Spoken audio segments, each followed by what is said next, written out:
بسم الله الرحمن الرحيم الحمد لله رب العالمين حمدا كثيرا طيبا مباركا فيه والصلاة والسلام على أشرف الأنبياء والمرسلين نبينا محمد وعلى آله وصحبه أجمعين. Donc on reprend notre lecture concernant le cœur ainsi que les différentes maladies et les différentes étapes que ce cœur va traverser lors du cheminement du serviteur vers Allah Azza wa Jal. Donc on est dans le livre qu'on appelle Al-Iksir. Al-Iksir, yani que tu traduis par l'élixir, le remède, qui est un concis, un résumé du livre d'Ibn al-Qayyim, qui est Madarij al-Salikin, qui est une explication du livre de Al-Harawi, Rahimahumullah Ajma'in. Donc, ici, on a vu que c'était plusieurs étapes et qu'on allait voyager avec la parole d'Ibn al-Qayyim Rahimahullah concernant les étapes que le serviteur allait traverser durant son cheminement et son retour vers Allah subhanahu wa ta'ala. On a vu ensemble que parmi les premières étapes et le début du retour du serviteur, il y a justement le fait de méditer. Que la personne elle médite sur sa situation. Que la personne fasse preuve de clairvoyance. Parmi ces étapes-là, ce qu'on appelle en arabe al-muhasaba, la remise en question, qui est le fait que la personne se pose des questions et vise où ça fait mal. Vise les problèmes. Comme on dit, le malade, pour qu'il puisse se guérir, la première des étapes, c'est qu'il reconnaisse qu'il est malade. Si pour lui tout va bien, eh bien à ce moment-là, il ne pourra jamais entreprendre les démarches pour se soigner. Qu'Allah subhanahu wa ta'ala nous guérisse. Donc on est arrivé ensemble à l'étape du repentir. Et Ibn al-Qayyim rahimahullah قد بسط الكلام في هذا الباب. Il a étendu, il a élargi la parole dans ce chapitre-là.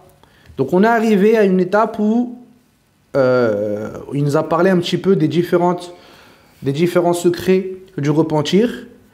Et là, aujourd'hui, on va s'arrêter sur les méditations de celui qui a de la clairvoyance lorsqu'il fait un péché.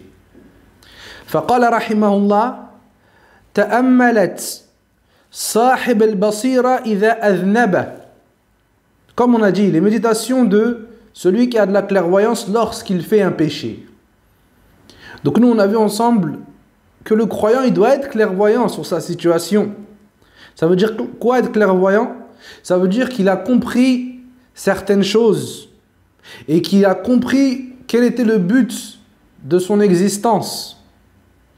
Donc celui-là, quelle est sa situation?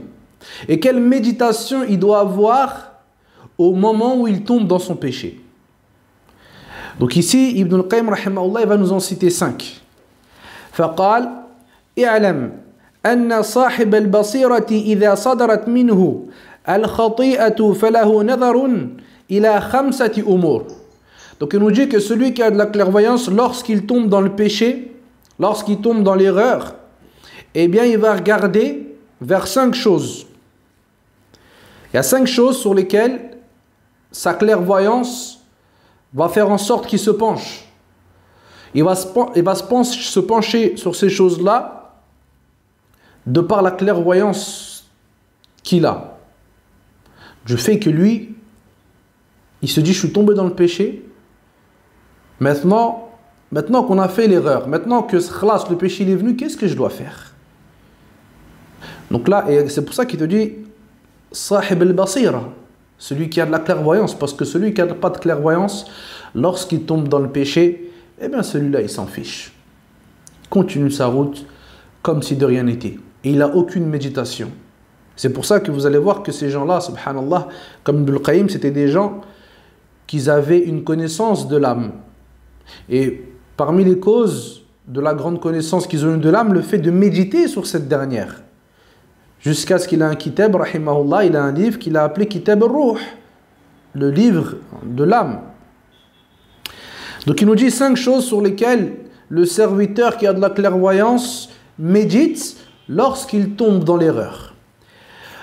قال رحمه الله أحدها أن ينظر إلى الوعد والوعيد. Donc il regarde en direction de l'wa'd ou al-wa'id. C'est quoi la différence Zach, entre le wa'd et entre le wa'id?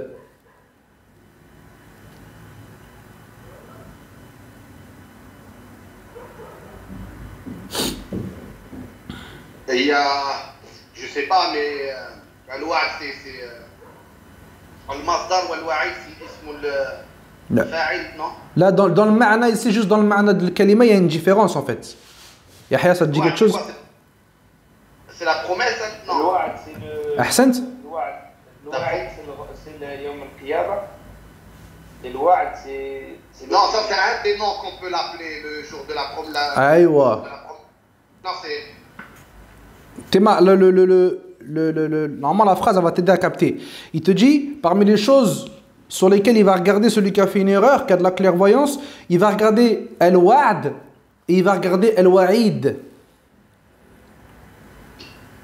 Non?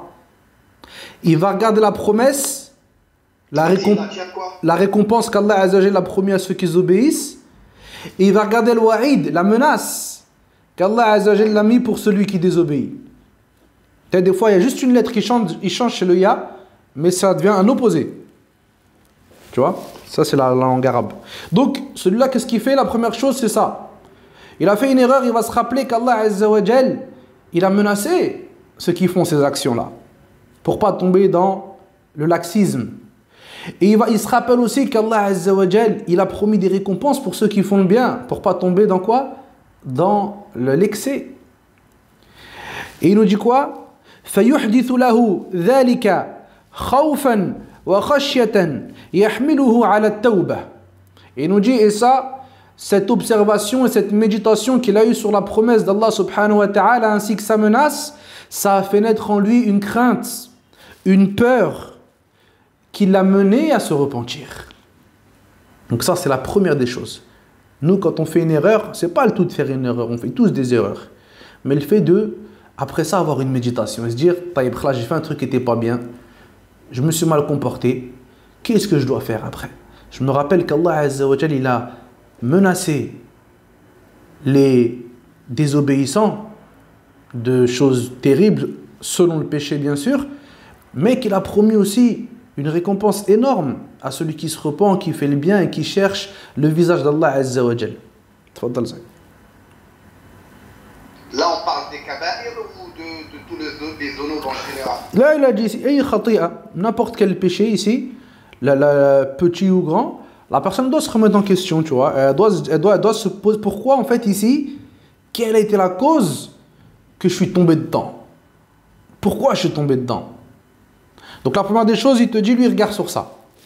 Deuxième des choses, أن ينظر إلى أمر الله تعالى له ونهيه فيحدث له ذلك الاعتراف بكونها خطيئة والإقرار على نفسه بالذنب. Donc là, on dit la deuxième chose, celui qui a de la clairvoyance quand il fait une erreur, eh bien il regarde ce qu'Allah Azza wa Jalla a ordonné et ce qu'Allah subhanahu wa ta'ala il a interdit. Afin quoi? Afin qu'il reconnaisse que ce qu'il a fait c'est une erreur et c'est faux. Et qu'il reconnaisse les manquements de sa propre personne et qu'il reconnaisse qu'il est tombé dans le péché tout simplement. Donc là ici on va sortir quoi de ça là? On va sortir celui qui fait des innovations en religion. Pourquoi? Parce que celui qui fait ça, lui il va pas avoir cette méditation là. Et c'est pour ça qu'on va dire que lui il va manquer de clairvoyance ici. Il va manquer de clairvoyance, pourquoi? Parce qu'il n'aura pas bien médité sur les ordres d'Allah Azza wa Jal ainsi que sur ses interdits. Donc lui, la tauba va être dure pour lui. Ça va être dur qu'il se repente celui-là. Parce que comme Allah dit dans le Coran, وَيَحْسَبُونَ أَنَّهُمْ يحسنون صنعا. Et eux, ils pensent qu'ils font du bien quand ils œuvrent. Ils pensent qu'ils sont dans le bien. C'est pour ça que les ulama ils disent que cela c'est rare qu'ils se repentent. C'est rare qu'ils se repentent à Allah subhanahu wa ta'ala parce que pour lui, il est dans le khir. Lui, pour lui, il est dans le khir. Après, voilà, on ne va pas donner d'exemple, il y en a plein. On va en donner justement pour rapprocher les ma'loumet. Après, attention, les bid'ah, ce n'est pas tous les mêmes aussi. Ça, c'est important que nous on comprenne ces choses-là. Déjà, celui qui suit, il n'est pas comme la tête. Celui qui est ignorant, il n'est pas comme celui qui sait. Donc chacun, il a ses degrés. Et par exemple, ceux qui sont sortis et qui sont partis rendre tout le monde mécréant et qu'ils ont rendu tous les musulmans mécréants et ils ont fait couler le sang des musulmans sans aucun problème.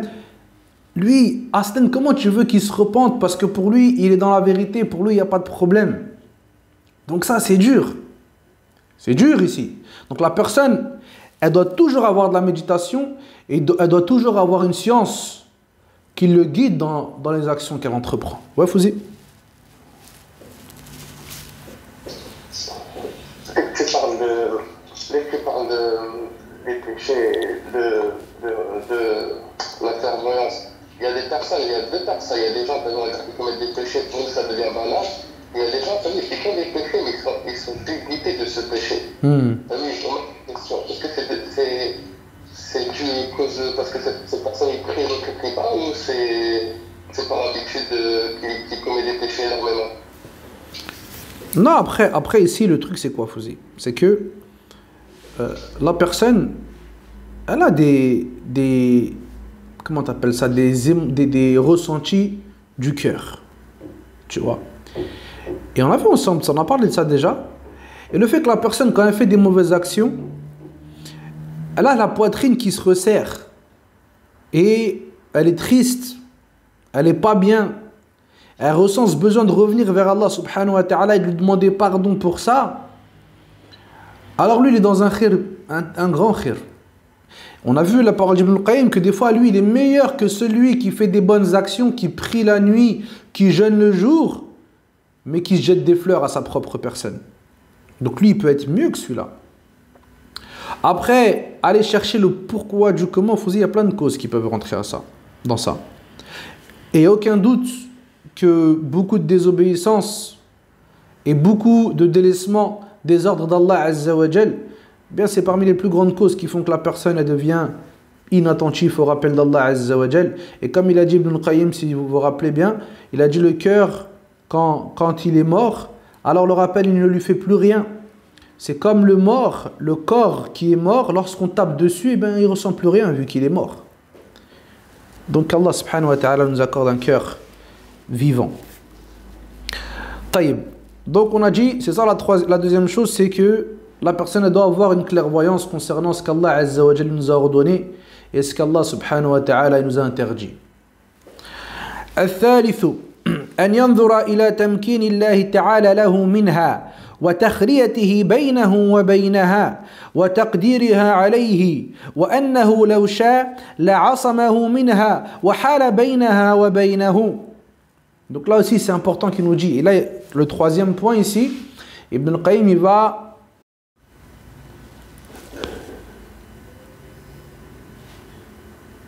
donc il nous dit justement que la personne, parmi les méditations qu'elle doit avoir lorsqu'elle est tombée dans le péché, et ça, voilà que c'est azim, et vous allez voir, il va beaucoup parler sur ça. Il nous dit le fait que le serviteur, il se rend compte, au moment où il a désobéi à Allah Azza wa Jal, eh bien qu'Allah subhanahu wa ta'ala, il l'a laissé. Il l'a laissé livrer à lui-même. Et que si Allah, il aurait voulu, eh bien il l'aurait protégé. Il aurait évité de tomber dans cette erreur-là, mais non, il l'a laissé. Et ça, normalement, c'est parmi les choses les plus difficiles pour le serviteur. Pourquoi? Et ça, c'est des gens qui connaissent Allah subhanahu wa ta'ala. Parce qu'ici, il se dit que, au-delà que je suis tombé dans le péché, eh bien Allah subhanahu wa ta'ala, il m'a laissé. Il m'a laissé. Parce que s'il aurait voulu subhanahu wa ta'ala, il m'aurait protégé de ce péché-là. Et wallah, je ne serais pas tombé dedans. Mais ici, à cause d'une maladie que j'ai dans le cœur, ou bien d'actions que j'ai fait, ou d'une parole que j'ai prononcée, eh bien Allah subhanahu wa ta'ala, il m'a laissé livrer à moi-même, et je suis tombé dans ce péché-là. Donc il nous dit, فيحدث له ذلك أنواعا من المعرفة بالله عز وجل وأسمائه وصفاته وحكمته ورحمته ومغفرته وعفوه وحلمه وكرمه.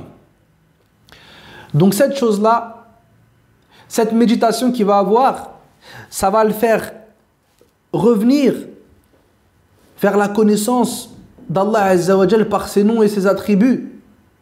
Et il va se rappeler qu'Allah il est miséricordieux, qu'Allah il est pardonneur, qu'Allah il efface, qu'Allah il est compatissant, qu'Allah il est, c'est lui qui est généreux et qui donne.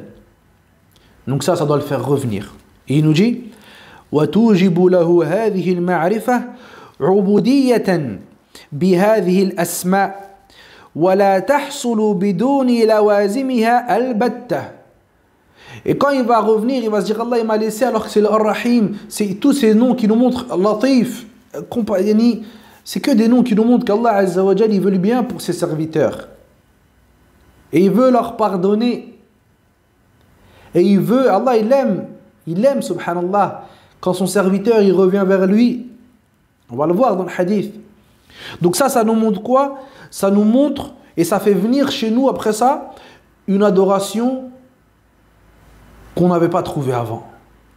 Et une adoration qu'on ne trouvera pas, si ce n'est avec le fait de vivre avec ces noms-là.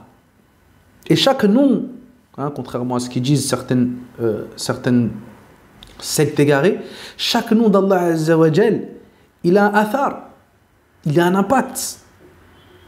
Quand Allah Azza wa Jal te dit qu'il est miséricordieux, ça veut dire qu'il déjà son nom il est à la perfection et il donne sa miséricorde. Il fait miséricorde subhanahu wa ta'ala. Puis il nous dit وَيَعْلَمُ ارتباط الخلق والأمر والجزاء بالوعد والوعيد بأسمائه وصفاته وأن ذلك موجب الأسماء والصفات. Donc là le serviteur il comprend que tout est entre les mains d'Allah subhanahu wa ta'ala et que tout est lié, la création, l'ordre, tout est lié à Allah Azza wa Jal de par ses noms et ses attributs sublimes. وأثرها في الوجود وأن كل اسم وصفة مقتضٍ لأثره وموجبه متعلق به لا بد منه. Ça c'est comme on a dit que chaque nom d'Allah Jalla wa Ala, c'est pas des noms comme ça. Certains ils ont dit, on les appelle al-mufawwidun. Bon, eux c'est plutôt dans les sifat. Ils ont dit que les attributs d'Allah Azza wa Jal, ils sont là, ils sont venus dans le Coran, ils sont venus dans la Sunna, mais Allah alam bi muradi. Mais Allah il sait mieux ce qu'il a voulu dire par ça. Soi-disant, ils ont eu peur de parler dans les attributs d'Allah Azza wa Jal. Et nous, Ahlus Sunnati wal Jama'a, on dit non. On dit Allah Azza wa Jal a révélé le Coran bilisanin arabiyyin mubin, avec une langue arabe claire. Et Allah Azza wa Jal, regarde, je vous donne un exemple, même si on ne devrait pas trop rentrer dans ça, malheureusement on est obligé de rentrer dans ça parce que maintenant sur la scène francophone c'est devenu un truc de fou, comment ils ont plus honte de parler de choses qui sont graves et de choses qui s'opposent à la croyance de tous les grands imams de cette communauté. Ils vont dire quoi? Ils vont dire qu'Allah Azza wa Jal par exemple il nous dit qu'il a une main dans plein de versets, qu'il a un visage. Eux ils nous disent quoi? Allah alam, on ne sait pas ce que c'est. Allah il nous a dit ça oui, mais on ne sait pas ce que c'est. Maintenant moi si je viens je te parle, toi je sais que tu parles le français par exemple, et moi je viens je te parle en chinois. Il n'y a que toi et moi je te parle en chinois et je sais que tu ne vas rien comprendre. Est-ce que ma parole elle est utile ou elle est inutile? Elle est inutile. En arabe, la parole inutile, on l'appelle al-laghu, la futilité. Et Allah subhanahu wa ta'ala, il est exempt de faire quelque futilité. C'est pour ça qu'Allah Azza wa Jalla n'a pas dit bilughatin arabiyyatin mubin. Il n'a pas dit bilugha, parce que le lugha ça vient de l'argot. Parce que dans chaque langue il y a du largo, il y a des paroles qui sont futiles. Allah il n'a pas décrit sa parole subhanahu wa ta'ala par le largo. Il l'a décrit, il l'a décrit par al-lisan. Lisan. Dans le lisan il n'y a pas de largo. Donc si on prend la tariqa, la voie de cela, et qu'on dit qu'Allah Azza wa Jal, il nous a parlé d'une manière qu'on ne comprend pas, et bien là, on aura dit qu'Allah il a fait du largo. Il aura parlé, astaghfirullah, mais c'est ce qu'eux ils disent, dans le vent. Ils vont pas te le dire comme ça, mais c'est ce que ça veut dire. Donc nous on dit que ce soit la rahma, que ce soit al-hilm, que ce soit al-yad, al-wajh, toutes ces sifat-là, et bien nous on y croit, et on les affirme comme elles sont venues, et ce sont une langue arabe, et Allah Azza wa Jal, il nous parle d'une langue qu'on comprend, qu'on connaît, donc on les prend, ala zahiriha. Donc tout ça, c'est un impact. Quand Allah il te dit qu'il est l'afoun, afoun, ça veut dire qu'il va donner, il va pardonner, il va effacer les péchés des gens. Donc toutes les sifat d'Allah Azza wa Jal, elles ont un impact direct. Subhanahu wa ta'ala. طيب, donc c'est ce qu'il nous dit ici. Ensuite il nous dit وهذا المشهد يطلعه على رياض مؤنقة من المعارف والإيمان وأسرار القدر والحكمة يضيق عن التعبير عنها نطاق الكلم. Donc il nous dit que cette chose-là, le fait que le serviteur il se rende compte de la grandeur d'Allah subhanahu wa ta'ala de par ses noms et ses attributs, eh bien ça va le mener et le diriger vers un jardin magnifique qui est le jardin de la connaissance et de la foi, et il va découvrir les secrets de la prédestinée ainsi que les secrets de la sagesse d'Allah Azza wa Jal, et cela ce sont des choses que l'expression orale est limitée pour décrire. Et on a du mal à décrire ça avec les expressions orales. طيب. Ensuite il nous dit فَمِنْ بَعْضِهَا, parmi certains de ces secrets qu'on a à revenir vers les noms et les attributs d'Allah Azza wa Jal, أنه سبحانه العزيز الذي يقضي ما يشاء وأنه لكمال عزه حكم على العبد وقضى عليه بأن قلب قلبه وصرف إرادته على ما يشاء. Donc on dit parmi les secrets d'Allah Azza wa Jal, c'est qu'Allah subhanahu wa ta'ala il tourne le cœur des serviteurs comme il veut. Il tourne leur cœur ainsi que leur volonté comme il veut subhanahu wa ta'ala. وحال بين العبد وقلبه وجعله مريدا شائيا لما شاء منه العزيز الحكيم. Et Allah Azza wa Jal, sa volonté, elle est au-dessus de toutes les volontés. Et c'est lui qui a tourné la volonté du serviteur comme il l'a souhaité. وهذا من كمال العزة. Et il nous dit ça, c'est parmi la puissance totale et parfaite. إذ لا يقدر على ذلك إلا الله تعالى. Dans le sens où personne ne peut faire ça. Est-ce que quelqu'un ici, il peut dévier et détourner les envies ainsi que les croyances du cœur de la personne? Là, tu ne peux pas tourner le cœur d'une personne, tu ne peux pas tourner sa volonté, c'est impossible. Et il nous dit ça, c'est parmi les choses qui sont propres à Allah Azza wa Jal, et ça nous rappelle sa grande puissance. Il nous dit quoi? وَغَايَةُ الْمَخْلُوقِ أَنْ يَتَصَرَّفَ فِي بَدَنِكَ وَظَاهِرِكَ. Il dit le plus que la créature elle peut faire, c'est qu'elle va venir et elle va agir avec ton corps et tout ce qui est apparent de toi. Et toi tu peux, par exemple, tu as un khaddam, fais ci, fais ça. ou même si tu attrapes quelqu'un et que tu le forces à faire certaines choses de par la force ou autre, de par même la violence, comme ceux qui violent des femmes par exemple, ou l'a'idhu billah, ils vont les forcer à faire des choses avec leur corps. Mais tu peux forcer personne avec son cœur. Tandis qu'Allah Azza wa Jal, lui, s'est attribué ça à lui seul, subhanah. Le fait de tourner les cœurs des personnes. C'est pour ça qu'on dit dans la dua, une dua qu'on doit tout le temps répéter, Wallah, au moins, minimum, si on ne la répète pas une fois dans la journée, c'est qu'il y a un problème. On dit, Ya muqallib al-qulub, thabbit qalbi ala dinik. Ô toi qui tourne les cœurs, tourne mon cœur dans ta religion. Imagine, ya Abdallah, celui qui nous a appris cette dua, c'est l'ami intime d'Allah Azza wa Jal. C'est celui qui ne parle pas sous l'effet de la passion. C'est celui à qui on a pardonné ses péchés passés et futurs. Muhammad alayhi salatu wassalam. Si lui, il répète ça, qu'est-ce que nous on devrait dire? Parce qu'Allah Azza wa Jal, c'est lui qui tourne les cœurs. Donc, voilà, c'est ce qu'il nous dit ici. وَأَمَّا جَعْلُكَ مُرِيدًا شَائِيًا لِمَا يَشَاؤُهُ مِنْكَ وَيُرِيدُهُ فَلَا يَقْدِرُ عَلَيْهِ إِلَّا ذُو الْعِزَّةِ الْبَاهِرَةِ. Donc il nous dit par contre le fait de tourner le cœur et de faire en sorte que le serviteur il a envie et il désire ce que lui il désire subhanahu wa ta'ala, alors ça il n'y a que celui qui est doué d'une grande force qui peut le faire et qu'il possède Allah Azza wa Jal.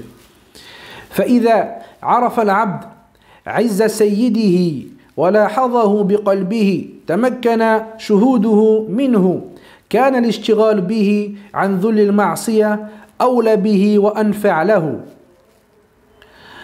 Donc, il nous dit que lorsque le serviteur il médite ça et qui s'arrête autour des noms d'Allah Azza wa Jal et de ses attributs et qu'il apprend à connaître son Seigneur, eh bien, ça va l'occuper de la médiocrité et du caractère vil de la désobéissance. لأنه يسير مع الله تعالى لا مع نفسه. Là, il t'a dit un truc important. Pourquoi? Parce que ce serviteur-là ici, il va cheminer avec Allah Azza wa Jal et il ne sera pas avec son nafs. Allah il nous dit an-nafs ammaratun bis-sou. L'âme, elle leur donne beaucoup de mauvaises choses. Beaucoup, elle leur donne des mauvaises choses. Regarde, Ibn al-Qayyim ici te dit quoi? Le serviteur, ou bien il est avec Allah Azza wa Jal, soumis totalement à ses ordres, que ça aille dans son sens ou pas. Ou bien il est avec son nafs. Choisis ton camp, ya Abdallah. Choisis ton camp et assume les conséquences. Ou bien tu es avec Allah Azza wa Jal, le Coran, la Sunna et la révélation qui a été faite au prophète alayhi salatu wassalam ainsi qu'aux prophètes qui étaient là avant, ou bien avec ton nafs. Et là, c'est dangereux parce que le nafs, il est cupide, il est avare, il est mauvais, il est égoïste, il a des caractéristiques qui font peur un peu. Donc, tu verras. Pour ça qu'on voit des choses des fois qui sont étonnantes.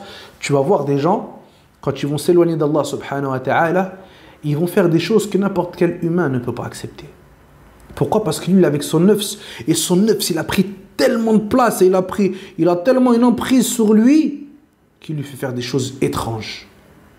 Comme tu vas voir une mère. Oh là, ça, on a entendu des trucs ces dernières années, qui va en boîte de nuit avec son petit bébé. Ou bien qu'elle a laissé son fils à sa voisine, plusieurs jours, elle est partie faire sa life. Et subhanallah. Pourquoi? Parce que le nafs, lui, c'est dur d'être une mère, rester à la maison, s'occuper d'un enfant, même si c'est la nature de l'être humain, il est comme ça, il est créé comme ça.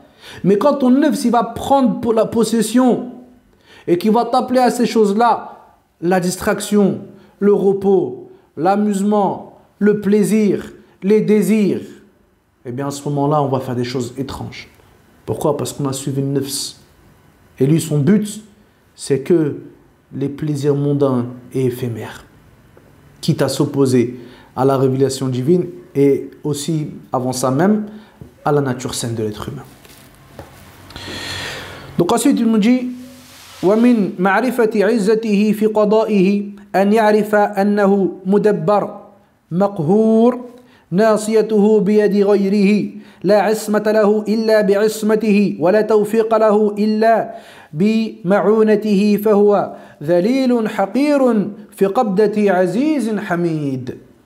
Donc il nous dit parmi les choses aussi, le serviteur il va prendre conscience de sa faiblesse, il va prendre conscience de la force et de la puissance de son Seigneur, le fait qu'il est entre les mains d'un autre, le fait qu'on le gère et le fait qu'il est dominé et qu'il ne peut être préservé si ce n'est par la préservation d'Allah Jalla wa Ala, et que lui il est méprisable, vil, et que son affaire elle est entre les mains du puissant, du digne de louange Allah Azza wa Jal. Et ça, quand tu vas regarder un peu le fait de ressentir cette, on va dire entre guillemets, le fait de mépriser son âme, et bien ça tu vas le trouver chez nos imams. Et que subhanallah, quand tu médites un petit peu, tu vas voir que en général la science et les sciences mondaines, lorsqu'on les acquit en grand nombre, bien l'être humain tu verras un peu qu'il yatakabbar et il gonfle. L'autre il a fait 15 ans d'études, c'est devenu un grand avocat. Lui, il faut que tu prends un rendez-vous pour parler avec lui. Il va te regarder un peu comme ça et il va vite s'enfler d'orgueil. L'autre, le docteur qui a 30 ans d'études et 20 ans de pratique, c'est pareil. Tu parles avec lui, il se gonfle un peu. Et quand tu regardes chez nous, dans la science de la religion d'Allah Jalla wa Ala, c'est le contraire. Plus la personne elle monte en science, et bien plus elle est modeste normalement. Plus elle fait preuve d'humilité envers Allah Azza wa Jal, et elle fait preuve d'humilité envers les serviteurs d'Allah subhanahu wa ta'ala. Ibn Qudama il rapporte dans son livre Riqqa wal Buka qu'un jour il y a un jeune garçon qui était à Bagdad et sa mère elle était handicapée, donc elle ne pouvait pas se lever. Et elle a dit va voir Ahmed ibn Hanbal et dis-lui qu'il fait dua pour nous. C'était dur pour eux, ça commençait à faire un long moment qu'ils étaient touchés par cette épreuve. Elle a dit va voir l'imam au Bagdad, dis-lui qu'il invoque pour nous. Donc le petit il se rend chez l'imam Ahmed et il toque. Et l'imam Ahmed il répond, il dit c'est qui? Le petit dit je suis un jeune homme de là, ma mère elle est dans telle situation, elle m'a demandé que tu fasses dua pour elle. Là l'imam Ahmed s'est mis en colère. Il dit nahnu ahwaju ila du'aikum, c'est nous on a besoin de vos dua. Wa nahnu lasna bi shay aslan, et nous on n'est rien. Il a dit va voir ta mère et dis-lui que c'est nous on a besoin de vos dua et c'est pas le contraire. Donc le petit part comme ça, il est un peu fait, il est un peu triste. Et là il y a une vieille dame qui sort de chez l'imam Ahmed. Elle dit c'est toi le petit garçon qui est venu demander tout à l'heure? Il dit oui. Elle dit sache que j'ai laissé l'imam, il était en train de faire dua pour ta mère. Il est rentré chez lui, il a trouvé sa mère debout en train de marcher. Al-Shahid ici, c'est quoi ce qu'on retient ici, c'est que lui, quand tu vas lui demander de dua, il te dit quoi? Il te dit, Akhi, moi, qu'est-ce que tu me demandes de dua à moi, frère? Moi, je suis fatigué. Moi, j'ai rien de spécial. Je suis pire que toi.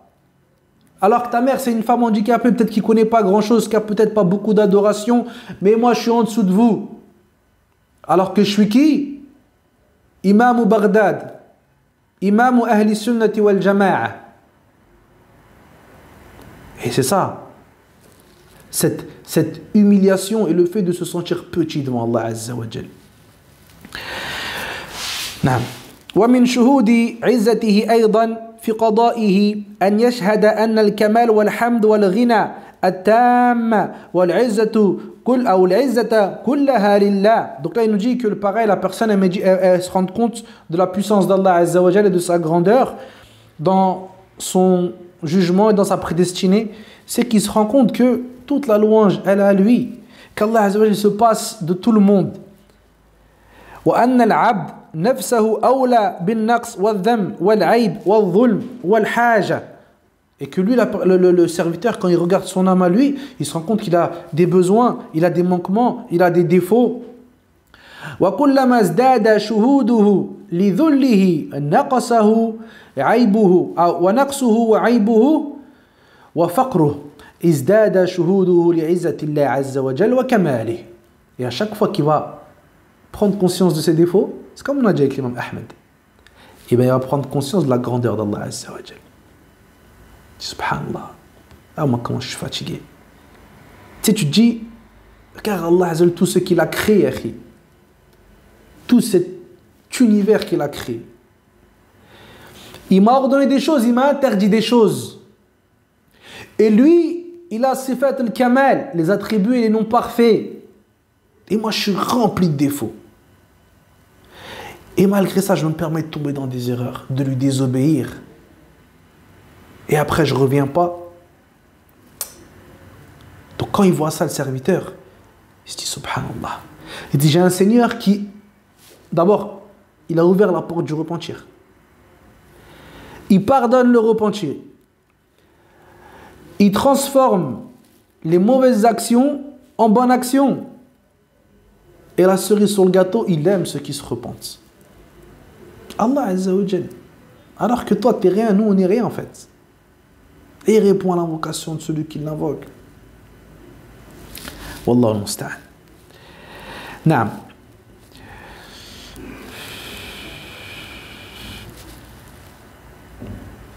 نعم. ثم قال رحمه الله ومنها أن يعرف بره سبحانه وتعالى في ستره عليه حال ارتكاب المعصية مع كمال رؤيته له ولو شاء لفضحه بين خلقه فحذروه. Donc il nous dit ici rahimahullah, pareil encore parmi les choses qui nous font prendre conscience de la grandeur et l'excellence de notre Seigneur, le fait qu'Allah Azza wa Jal, de par sa bienséance, on va dire bienséance entre guillemets, c'est qu'il t'a caché quand tu as fait le péché. Et il cache tous les jours Allah Azza wa Jal. Alors qu'il t'a vu avec perfection. Et malgré ça, il t'a caché. Et s'il aurait voulu, il t'aurait fdah devant toute la création. Et ils auraient certes pris garde à toi, de toi. وهذا من كمال بره ومن أسمائه عز وجل البر. Donc ça c'est parmi la perfection de sa bienséance subhanahu. Et parmi ses noms, Al-Bar. Al-Bar, yani, traduire des fois c'est compliqué. Mais le bar, c'est tout ce qui tourne autour de la bienséance. وهذا البر من سيده به مع كمال غناه عنه وكمال فقر العبد إليه. عجيب والله. Regarde, il te dit quoi? Allah, il te cache, il fait preuve de bienséance envers toi, alors que lui, il n'a aucunement besoin de toi et il se passe de toi. Et toi, tu es dans le besoin le plus total d'Allah Azza wa Jal, tu as besoin de lui. Et bien malgré ça, Allah, il te donne et il te cache. فيشتغل بمطالعة هذه المنة. Donc là, le serviteur, il doit méditer ces choses-là. ومشاهدة هذا البر والإحسان والكرم يذهل عن ذل الخطيئة فيبقى مع الله. Donc il dit, le serviteur, lorsqu'il observe ces choses-là et qu'il médite ces choses-là, eh bien ça fait partir de lui l'humiliation du péché et de la désobéissance. Il reste avec Allah. وذلك أنفع له من اشتغال بجنايته.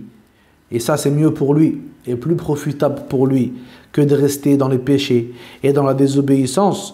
وشهود ظل معصيته فإن الاشتغال بالله عز وجل والغفلة عما سواه هو المطلب الأعلى والمقصد الأسنى. Donc il nous dit le fait de s'occuper, d'être occupé à méditer sur Allah subhanahu wa ta'ala et à méditer la grandeur d'Allah Azza wa Jal dans sa création, dans la manière de gérer sa création, dans la manière de gérer ses serviteurs, eh bien c'est plus profitable et c'est plus utile pour le serviteur que de se diriger vers autre que lui Azza wa Jal. Et c'est ça, on dit quoi ici? Al-matlabul a'la, la plus grande des demandes et le but le plus prestigieux, de rester avec Allah Azza wa Jal et de ne pas se séparer de son rappel subhanahu wa ta'ala. On va finir avec ça. Donc là, il nous dit toujours minha, parmi les choses justement qui vont aider le serviteur dans cette méditation-là, shuhuduhu hilm Allah azza wa jal wa imhal rakib al-khati'ah wa law sha la'ajalahu bil-uqubah. Donc on a dit le premier, c'est qu'Allah azza wa jal il cache. Le deuxième, c'est quoi? C'est qu'Allah subhanahu wa ta'ala, de par son hilm, Allah il est halim. Halim, on dit le compatissant. Et le hilm, c'est tout ce qui fait référence à la douleur, la douceur, afwan, la douceur, la compassion. Allah il est halim. Là il nous dit quoi? En haut il nous dit qu'il cache. Là il nous dit quoi dans ce mashhad? Il nous dit qu'Allah azza wa jal il est halim. Ça veut dire qu'Allah subhanahu wa ta'ala yumhil, il donne et il laisse du temps à celui qui fait les péchés et qui désobéit. Et s'il aurait voulu, subhanahu wa ta'ala, il aurait fait descendre le châtiment sur lui tout de suite. وَلَكِنَّهُ الْحَلِيمُ الَّذِي لَا يَعْجَلُ فَيُحْدِثُ لَهُ ذَلِكَ مَعْرِفَتَهُ سبحانه وتعالى بِاسْمِهِ الْحَلِيمُ. Mais Allah, il est halim, il est indulgent, ils disent aussi, parmi les traductions qu'ils ont données. Donc ça fait venir chez le serviteur une connaissance du nom d'Allah Azza wa Jal, Al-Halim. Wa mushahadat as-sifat al-hilm. Donc, on a dit chaque nom il a une sifat. Et donc, on sait qu'Allah il a ce qu'on appelle al-hilm, l'indulgence. Wa ta'abbud bihadha al-ism. Donc, ça va faire venir au serviteur le fait d'adorer Allah Azza wa Jal avec ce nom-là qui est Al-Halim. Et ici, il va nous ramener encore d'autres choses. Mais tout ça, c'est des méditations que, subhanallah, quand tu regardes, on est un peu insouciant par rapport à ça. Et on est tellement pris, subhanallah, par notre dunya, les réseaux sociaux et tout ce qui suit que on prête plus forcément attention à ça, alors que c'est super important de se dire que quand on fait un péché, en fait, il y a plein de choses qui se passent ici. C'est qu'Allah il m'a donné, j'ai été ingrat. C'est qu'Allah il m'a regardé, j'ai été inattentif et insouciant face à sa vision, subhanah. C'est que Allah Azza wa Jal, il peut peut-être me châtier tout de suite. C'est que quand je fais le péché, je peux mourir sur ce péché-là. Et il y a plein de choses qui rentrent dans ça. Donc là, Ibn al-Qayyim, il va يطول طول شوية الكلام في هذا الباب لكن c'est parce que c'est important.